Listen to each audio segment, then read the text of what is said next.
church, we're going to be reading from Isaiah 41, which is a passage we don't hear very often in worship. In fact, it's not in the lectionary.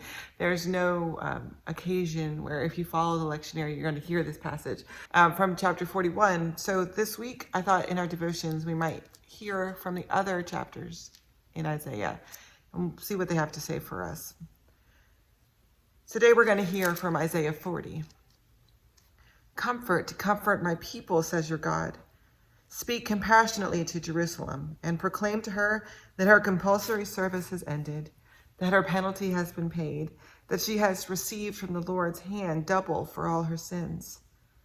A voice is crying out, clear the Lord's way in the desert. Make level a highway in the wilderness for our God. Every valley will be raised up, and every mountain and hill will be flattened. Uneven ground will become level, and rough terrain a valley.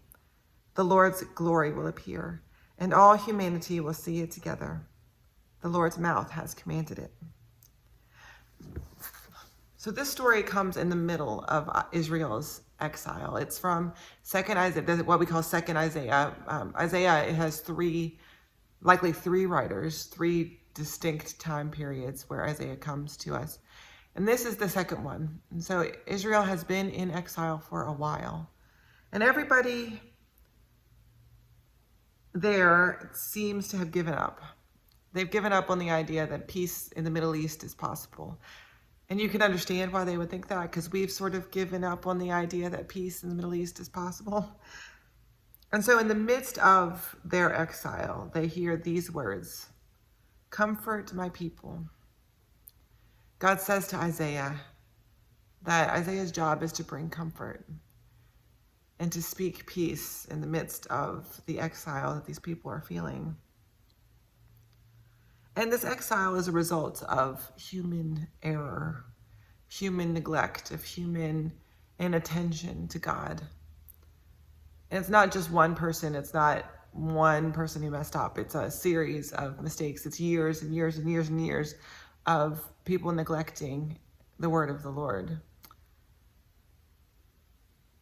And yet God still speaks. God speaks into the midst of that exile, of that wilderness time, of where the world seems empty. God still continues to speak comfort. Comfort my people. It's so easy for us to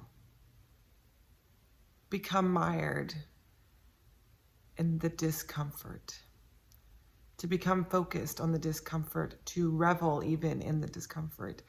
We come to expect it. We come to enjoy it. We come to familiarized with it, that we don't even hear words of comfort when they come. We don't hear words of possibility or hope. In the midst of that, we become unable to see them.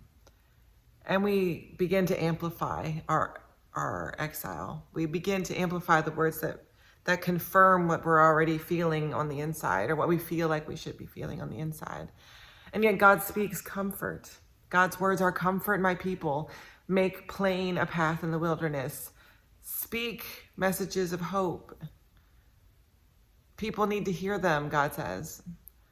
And so we who follow God, who seek to have a relationship with God, who are listening for God's voice, have a job to amplify the words of comfort, not the words of discomfort.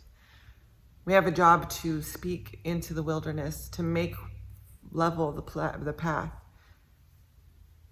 And so what do we choose on a daily basis to amplify? What words are we spreading? What are we doing for others who need to hear the word comfort? And maybe it makes us feel better. Maybe it makes us feel righteous to be angry or upset or to revel in that discomfort. But God's message is clear. Comfort my people, says our God. God bless.